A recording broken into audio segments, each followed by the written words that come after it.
नमस्कार, जय हिंद दोस्तों। स्वागत है आप सभी का आज की इस क्लास में।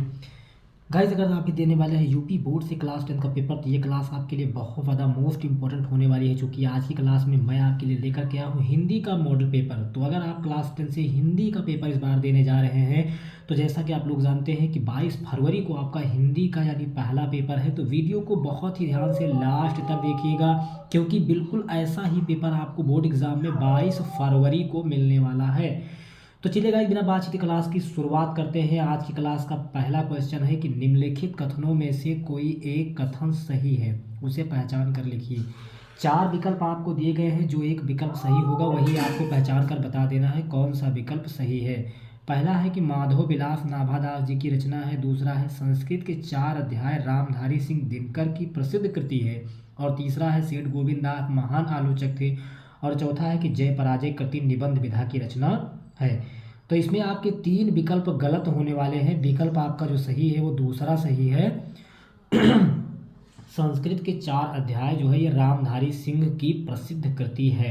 इसके अलावा जो जय पराजय है ये एक नाटक है, ना कि निबंध है। तो गाइस, यहाँ पर विकल्प आपका बा सही होने वाला है। दूसरा क्वेश्चन देखिएगा ध्यान से। चिंतामणि निबंध संग्रह है रामचंद्र शुक्ल की, महावीर प्रसाद द्विवेदी, यशपाल या फिर जैनेन्द्र कुमार। याद रखिएगा, ऑप्शन यहाँ पर ए आपका सही होने वाला है, रामचंद्र शुक्ल। ऑप्शन ए सही होने वाला है, रामचंद्र शुक्ल। क्वेश्चन नंबर 3 आपका है कि नासिकोपाख्यान के रचयिता कौन है? इंशाअल्लाह खां, सदल मिश्र, प्रताप नारायण मिश्र या काशीनाथ खत्री। तो याद रखिएगा, यहाँ पर सदल मिश्र होने वाले हैं, यानी ऑप्शन बा सही है। क्वेश्चन नंबर 4 आपका गाइस, इसके बाद चौथा है कि भारत दुर्दशा रचना है। भारत दुर्दशा रचना है भारतेंदु हरीशचंद्र की है, राम कुमार वर्मा, भूषण या राय कृष्णदास। तो याद रखिएगा, यहाँ ए विकल्प सही है, भारतेंदु हरीशचंद्र। इसके बाद क्वेश्चन नंबर 5 आपका है कि झलमला, झलमला किसकी रचना है? झलमला किसकी रचना है पूछा गया। प्रेमचंद, जयशंकर प्रसाद, पद्मलाल पुल्ललाल बख्शी या इनमें से कोई नहीं। तो याद रखिएगा, जो झलमला है वो रचना किसकी हो जाएगी? तो पद्मलाल पुन्नालाल बख्शी जी की रचना हो जाएगी। इसके बाद आपको छठा क्वेश्चन दिया गया है कि अंधेर नगरी के रचनाकार हैं। अंधेर नगरी के रचनाकार कौन होने वाले हैं? प्रताप नारायण मिश्र, भारतेंदु हरीशचंद्र, प्रेमचंद्र या राम कुमार वर्मा। तो याद रखिएगा, अंधेर नगरी के रचनाकार होने वाले हैं भारतेंदु हरीशचंद्र। इसके बाद क्वेश्चन नंबर 7 है आपका, सरस्वती पत्रिका के संपादक हैं। सरस्वती पत्रिका के संपादक श्याम सुंदर दास, रामचंद्र शुक्ल, महावीर प्रसाद द्विवेदी या बालकृष्ण भट्ट। याद रखिएगा, महावीर प्रसाद द्विवेदी जी सरस्वती नामक पत्रिका के संपादक हैं। अगला है कि अनामिका के रचयिता कौन है? तो सूर्यकांत त्रिपाठी निराला जी हो जाएंगे अनामिका के रचयिता। और क्वेश्चन नंबर 10 है आपका कि सुमित्रानंदन पंत की रचना इनमें से कौन सी है? उर्वशी है, पल्लव है, परमिल है या कामायनी है। तो पल्लव जो है ये सुमित्रानंदन पंत जी की रचना है। और इसके अलावा राम भक्त शाखा से संबंधित है कुंभन दास, परमानंद दास, तुलसीदास या कृष्णदास। याद रखिएगा, तुलसीदास जी यहाँ पर राम भक्ति शाखा से संबंधित है। गाइस, वीडियो अगर अच्छा लग रहा है तो सबसे पहले आप वीडियो को एक लाइक कीजिए, और चैनल पर नए हैं तो तुरंत ही आप चैनल को सब्सक्राइब कीजिए। चलिए, जल्दी से करने के बाद में फिर अगला क्वेश्चन की ओर हम लोग बढ़ते हैं, ठीक है। तो चलिए गाइस, अगला क्वेश्चन देखते हैं ध्यानपूर्वक बिल्कुल। अगला क्वेश्चन आपका है कि कुक्कुर शब्द का तद्भव क्या होने वाला है? कुक्कुर शब्द का तद्भव कुकर, कुकर्म, कुत्ता या काय। तो यहाँ पर कुत्ता हो जाएगा, यानी ऑप्शन सा जो है वो बिल्कुल सही हो जाएगा। अगला है अज्ञान का विलोम है प्रखर, ज्ञान, ज्ञानी या तेज। अज्ञान, तो अज्ञान का विलोम ज्ञान होता है, यानी ऑप्शन बा। अगला है कि दामिनी का पर्यायवाची शब्द। दामिनी का पर्यायवाची शब्द वर्षा है, नीरद है, बादल है और विद्युत है। दामिनी का पर्यायवाची शब्द क्या है? तो याद रखिएगा, जो दामिनी है इसका पर्यायवाची शब्द जो आपका होने वाला है वो विद्युत है। अगला है कि 2 वर्णों के मेल को क्या कहते हैं? तो आपने बहुत बार पढ़ा है कि 2 वर्णों के मेल को कहते हैं संधि, ठीक है। जब 2 अक्षर आपस में मिलते हैं तो उसको संधि कहते हैं। अगला है कि हास्य रस का अस्थाई भाव है, रति होने वाला है, ठीक है। तो जल्दी से बताएंगे कि हास्य रस का अस्थाई भाव क्या होने वाला है। तो जैसा कि आप जानते हैं कि हास्य रस का अस्थाई भाव होता है हास, ठीक है, यानी खुशी होना, आनंद होना। अगला क्वेश्चन गाइस आपका है कि महाशय का संधि विच्छेद कीजिए। महाशय का संधि विच्छेद, महान धनाशय, महाधनाशय, महाधनशय या महाधनालय तो आप जानते हैं महाधनाशय बराबर महाशय। अगला क्वेश्चन 18 नंबर आपका है कि राम है रूप राम का है कौन सा विभक्ति? सप्तमी एक वचन, तृतीया बहुवचन, तृतीया एक वचन या तृतीया द्विवचन। तो याद रखिएगा कि ये है तृतीया बहुवचन। अगला है कि पठतु किस लकार का रूप है? लोट लकार, लिट लकार, लंग लकार, लिट लकार। तो ये लोट लकार का रूप है पठतु।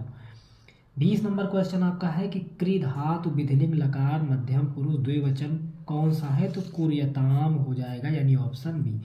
तो गाइस इस तरह से सबसे पहले मैंने आपको 20 नंबर के ऑब्जेक्टिव क्वेश्चन बता दिए। ठीक है, अब यहाँ से शुरू होगा आपका खंड बा, यानी कि यहाँ से आपके लिखित प्रश्न शुरू हो जाएंगे। अब देखिए पहला क्वेश्चन आपको दिया गया है, अश्वारोही पास आया तो ममता ने रुक रुक कर कहा मैं नहीं जानती कि वो शहंशाह है या साधारण मुगल है। इस तरह से एक पैराग्राफ लिखा हुआ है। ठीक है, नीचे देखिए लिखा गया है उपर्युक्त गद्यांश का संदर्भ लिखिए, यानी जो ऊपर पैराग्राफ दिया गया है इसका क्या लिखिए? संदर्भ लिखिए। चलिए आपको बता देता हूँ संदर्भ कैसे लिखना है। देखिए ध्यान से कैसे लिखना है संदर्भ, समझिएगा। सबसे पहले आपको शुरू का एक वर्ड और लास्ट का एक वर्ड लिख देना है। ठीक है, तो हमने क्या कर दिया कि प्रारंभ का एक अक्षर लिख दिया अश्वारोही और लास्ट का अक्षर हमने लिख दिया जाती हूँ। ये दो वर्ड हमने लिख दिए। अब संदर्भ कैसे लिखना है देखो ध्यान से।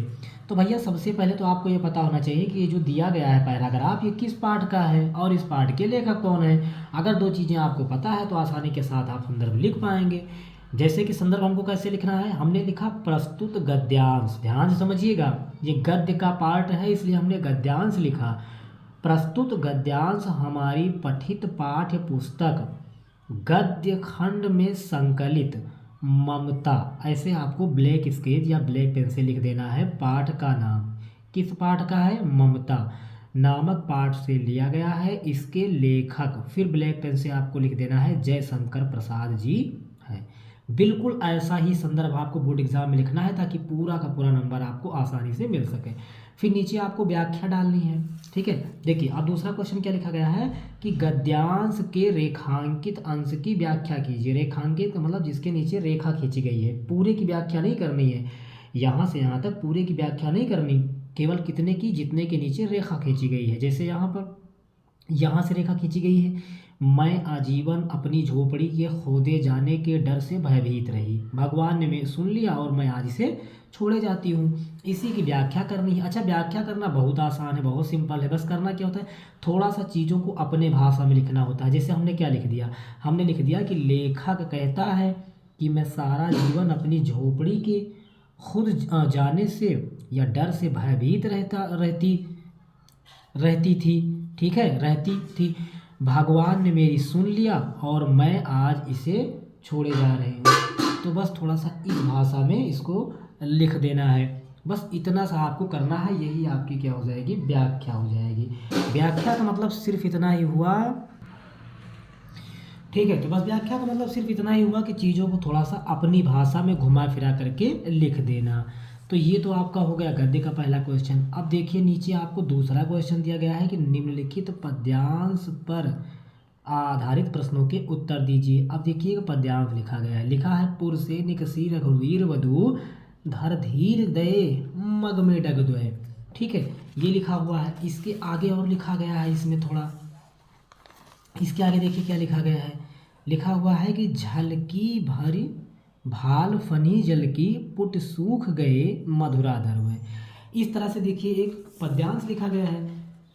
पद्यांश के नीचे फिर प्रश्न लिखे गए हैं। जैसे लिखा हुआ है कवि और कविता का नाम लिखिए। अब कवि और कविता का नाम यही हुआ कि संदर्भ लिखना। ठीक है, अब पद्यांश का संदर्भ कैसे लिखेंगे चलिए उसको बता देते हैं। देखिए ध्यान से, जैसे हमने क्या काम किया कि संकेत डाला। सबसे पहले शुरू का अक्षर लिखा पूर्व से और लेकर के लास्ट का अक्षर लिख दिया जलचोय।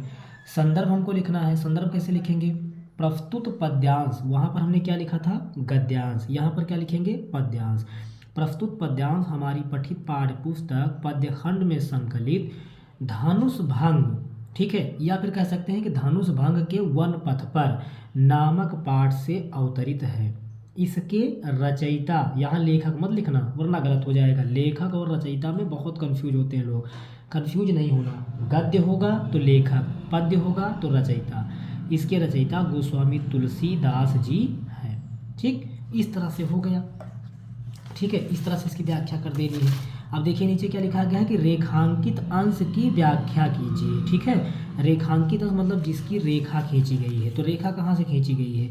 देखिए लास्ट से खींची गई है, यहाँ से कि पुरसे निकसी रघुवीर वधु। देखिए ये लास्ट में लिखा हुआ है ना, पुरते निकसी रघुवीर वधु, यहाँ से लेकर के और कहाँ तक रेखा खींची गई है? यहाँ तक। झलकी भर बाल कनी जल की पुट सूख गए मधुराधर वह। तो बस इसका व्याख्या यही हुआ कि जिस वक्त सीता जी वन पथ के लिए गुजर रही थी, जा रही थी, तो चलते चलते रास्तों में क्या होता है कि उनके पैरों में कांटे चुभ जाते हैं और उनके जो ऊँट होते हैं वो सूख जाते हैं। वही कहा गया है पुट सूख गए मधुराधर वह, यानी उनके जो मधुर ऊँट थे वो क्या हुए? सूख जाते हैं। ठीक, ये लिख देना है। इसके बाद समझिएगा ध्यान से। अब नीचे आपको तीसरा प्रश्न दिया गया है कि उपर्युक्त पद्य में सीता जी की किस अवस्था का वर्णन किया गया है? तो वन के लिए वो जा रही थी, तो वो जो है थक हार जाती हैं, उनके पैरों में कांटे चुभ जाते हैं, पैर दुखने लगते हैं, प्यास से उनके ऊँट सूख जाते हैं, यही वर्णन किया गया है। ठीक, तो ये कर देना है। फिर अगला क्वेश्चन आपको मिलेगा, बिल्कुल देखिए ऐसा ही पेपर आएगा आपको बोर्ड एग्जाम में करने के लिए, समझ लीजिए। अगर वीडियो अच्छा लग रहा है तो जल्दी से वीडियो को लाइक करेंगे और चैनल को सब्सक्राइब करेंगे। अगला क्वेश्चन है कि निम्नलिखित संस्कृत अवतरणों में से एक संदर्भ हिंदी में अनुवाद कीजिए, किसी एक का। ये देखिए लिखा हुआ है कि महात्मा बुद्ध, तीर्थंकर, पश्वरनाथा, शंकराचार्य, कबीर, गोस्वामी, तुलसीदास। देखिए इसको देखते ही समझ गए कि किस पाठ का है ये। अब देखते ही आपके माइंड में ये बात आ गई होगी कि ये हमारा कहाँ का है? वाराणसी नामक पाठ का है। अब इसकी संदर्भ कैसे लिखेंगे इसका, चलो ये भी बता देते हैं। देखो सबसे पहले आपको संकेत डालना है। संकेत में क्या लिखना है? पहला अक्षर महात्मा बुद्ध जैसा कि यहाँ लिखा है और लास्ट का अक्षर यानी विश्रुता। संदर्भ कैसे लिखना है? लिखना है कि प्रस्तुत गद्यांश, गद्य है तो गद्यांश लिखेंगे, पद्य होता तो पद्यांश लिखते। प्रस्तुत गद्यांश हमारी पाठ्य पुस्तक संस्कृत खंड में संकलित वाराणसी नामक पाठ से लिया गया है। प्रस्तुत गद्यांश हमारी पठित पाठ्य पुस्तक संस्कृत खंड में संकलित वाराणसी नामक पाठ से लिया गया है। अब इसके लेखक या रचयिता तो कुछ लिखना है नहीं, है ना, तो ये हो गया। अब समझिए, अब इसकी हमको व्याख्या करनी है। तो देखिए इसकी व्याख्या क्या होगी? महात्मा बुद्धा तीर्थंकरा, पार्श्वनाथ, शंकराचार्य, कबीरा, गोस्वामी, तुलसीदास, अन्ये च बहुवा महात्मना अत्र गद्य स्वयान विचारयान प्रसारयन। यानी महात्मा बुद्ध, तीर्थंकर, पार्श्वनाथ, शंकराचार्य, कबीर, गोस्वामी तुलसीदास और अन्य बहुत सारे महात्मा लोग यहाँ पर आए और अपने विचारों का प्रचार प्रसार किया। आगे है कि ना केवल दर्शन किया, साहित्य धर्मे अपिल कला क्षेत्रे अपियम नगरी विविध धर्मानाम कलानाम शिल्पनांच कृतलोके विश्वता। यानी ना केवल दर्शन के लिए बल्कि साहित्य, धर्म और इसके अलावा अन्य कई क्षेत्रों में भी, यानी जैसे कला इत्यादि के लिए भी यह नगरी जो है बहुत ही प्रसिद्ध है। तो भैया इस तरह से हो जाएगा ये आपका संस्कृत खंड। ठीक, अब संस्कृत खंड के बाद देखिए अगला क्वेश्चन आपका 24 नंबर क्या है? 24 नंबर क्वेश्चन है कि निम्नलिखित में से एक लेखक का जीवन परिचय लिखते हुए उसकी एक रचना लिखिए। लेखक का नाम दिया गया है जयशंकर प्रसाद, रामचंद्र शुक्ल, राजेंद्र प्रसाद। और 100% यही आपको बोर्ड एग्जाम में भी मिलने वाले हैं, यही 22 फरवरी को भी यही मिलने वाले हैं आपको। यही तीन आप पढ़ लीजिएगा, रामचंद्र शुक्ल, डॉक्टर राजेंद्र प्रसाद, जयशंकर प्रसाद। 101% मेरी गारंटी है यही आपको मिल जाएगा। और खा खंड जो आपका होगा कि निम्नलिखित में से किसी एक का जीवन परिचय लिखिए। तो एक गद्य से जीवन परिचय आता है, एक पद्य से आता है ना। अच्छी तरह से बात आप जानते हैं। पद्य से भी मैं आपको सजेशन कर रहा हूँ कि सूर, तुलसी और बिहारी आप पढ़ लीजिएगा। ठीक है, सूर, तुलसी और बिहारी, या फिर आप पढ़ सकते हैं सूर, तुलसी और रसखान को पढ़ सकते हैं। यानी 3 ही जीवन परिचय गद्य से और 3 ही जीवन परिचय पद्य से पढ़ना है।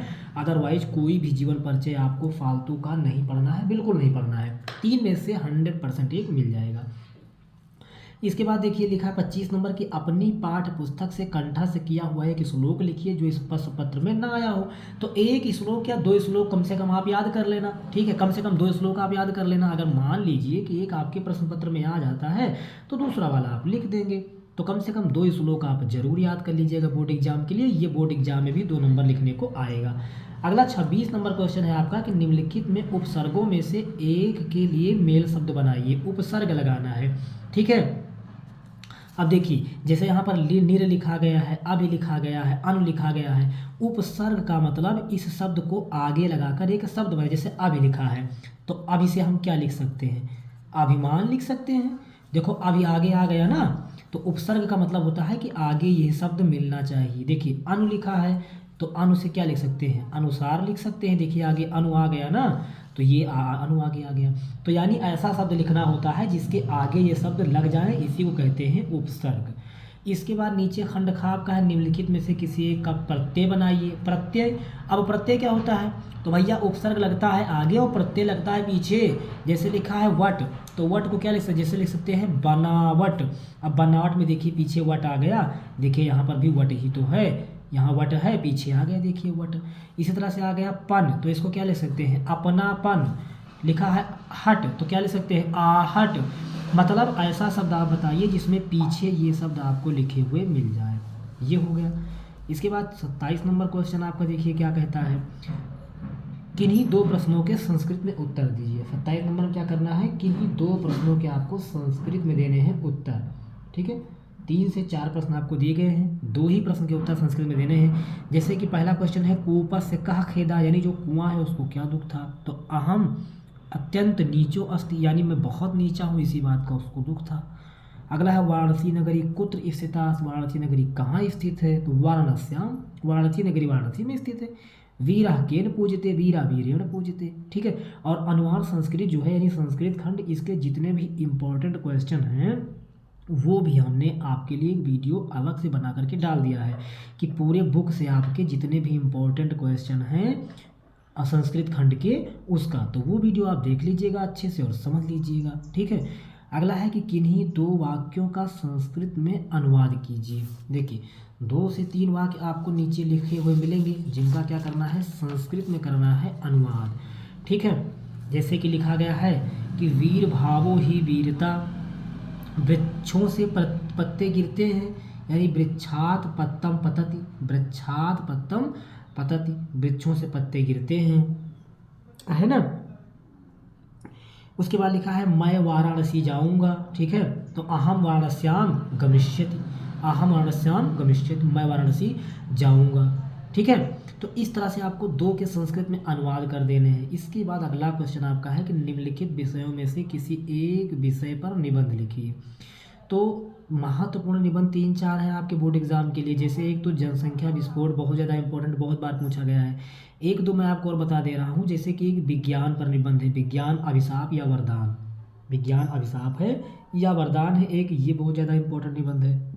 इसके अलावा नारी शिक्षा, दहेज प्रथा, ये 3 से 4 निबंध अगर आप लिख लेंगे यानी पढ़ लेंगे अच्छे से, तो आपका 5 नंबर आराम से बोर्ड एग्जाम के लिए फिक्स हो जाएगा। तो ये 3 से 4 निबंध जो हैं आपको प्रॉपर तरीके से, अच्छी तरीके से बिल्कुल पढ़ लेने हैं, तैयार कर लेने हैं।